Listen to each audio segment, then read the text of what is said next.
We have to talk about some classes that we've been using since day one, but that we haven't really mentioned much. At the very start of the course, we did things like this. We said to read a command line parameter arg0, that is really an integer, we use this routine, big integer dot parseInt arg0, and that sent back an integer. As you can see, here is the definition, and we see that the result is indeed an int. So, where does this come from, this big integer? Why is it even necessary? The funny thing about Java is that it contains classes for each of the primitive types.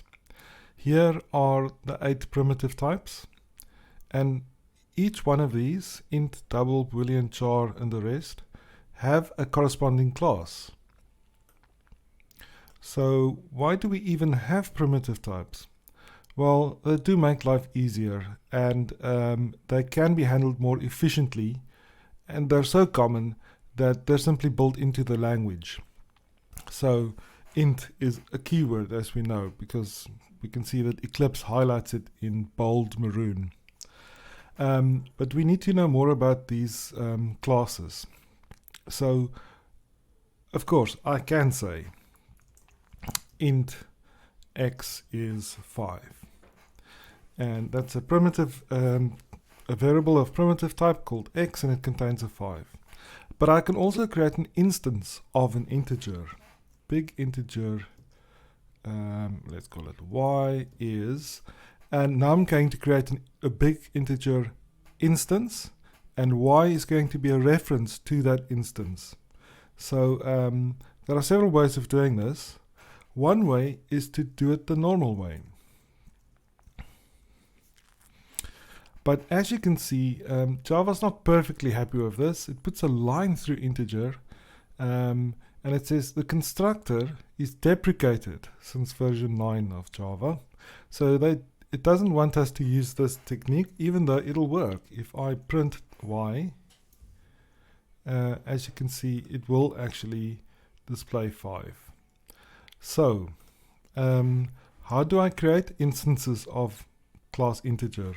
Well, there is a method, a static method, integer.valueOf, and I can pass it a 5, and this will create a new instance of this class. I can also pass a string to this routine, and once again it'll parse the string and create a new instance of class integer and put a reference to that instance in Z. And as we know from let's stop right there.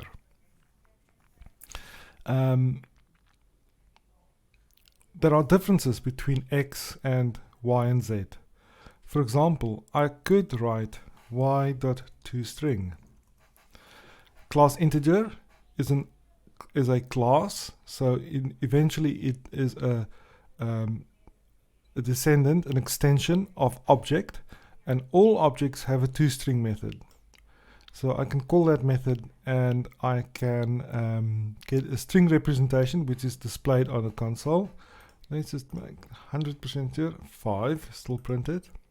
There is also an equals method, as we saw last time. Objects all have an equals method, and I can say y equals z. So what I'm asking is I'm asking object y, instance y, are you equal to z? And since they are equal, they're both 5, I expect this to print true. And indeed it does. This is very different from x. X is a primitive type int, and I can't use methods on primitive types. So it would be wrong, and Java will tell me so, to write x.toString or x.equals. Primitive types do not have methods, but the references to instances do.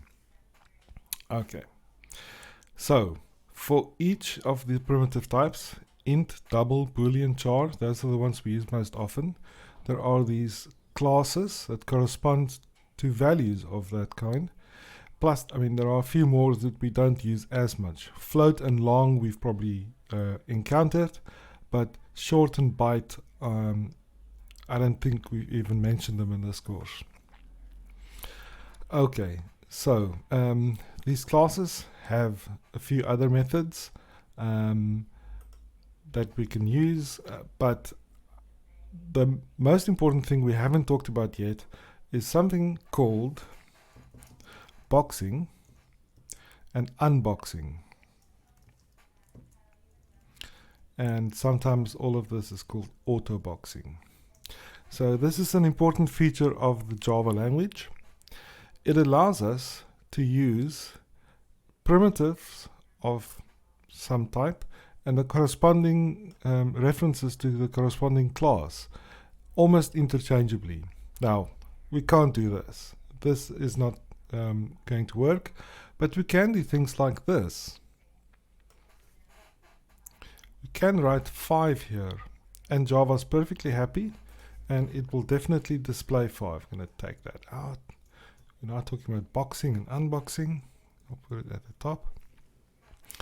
So, what's happening here?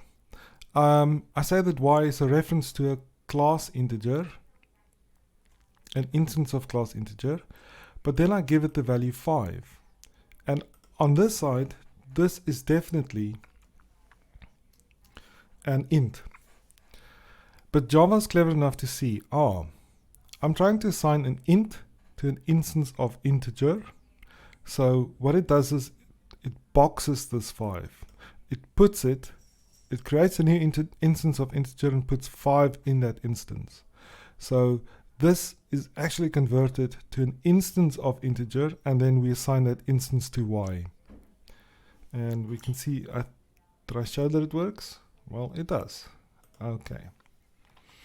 This is called boxing. We can also unbox. I can say that z is equal to integer dot value of 7. How does this work? Java sees that I'm trying to assign an instance of class integer to an int, but it knows that these two types are related. This is the primitive and this is the corresponding class. So it'll unbox this instance, take out the integer value inside the 7 and put that in z. So if I display z here, I can run this and it'll display the 7. This happens automatically, and a lot of the time we're not even aware of it.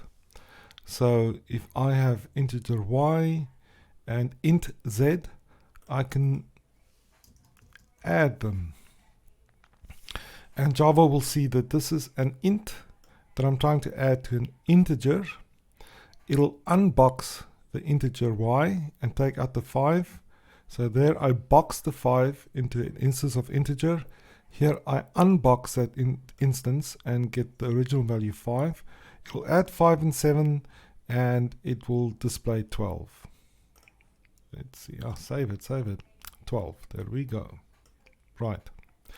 Why do we have to go to all this trouble? Well, in some situations we need to deal with objects only. So I may be writing a method. Let's write the method, display. And I want to display some object and maybe also its hash code. So I'm going to write out the object, and I'm going to write colon and then the hash code for that object. So remember that hash code is in fact a method that belongs to object. So all objects in the Java system will inherit this code, and whatever you pass to, whatever x may be, whatever kind of object x may be, it may be something simple like an integer, or it may be something really complicated like a student record, or class in your project, whatever it is, it will return an integer that corresponds to that object instance. A kind of summary of the object instance. So display needs an object, not a primitive type. So what do I do if I want to display 6? Why does this work at all? Well, Java sees that I'm trying to pass an int, a primitive type, to a routine that is expecting an object. So it'll box 6 in an integer. It'll pass the integer over to display. Is display prepared to accept an integer? Yes, because an integer is a kind of object, and it just wants some kind of object here. Either an instance of object or an instance of a class that extends object. And integer extends object, so it's fine to pass an integer over to this method, and before it does that, the 6 is actually boxed.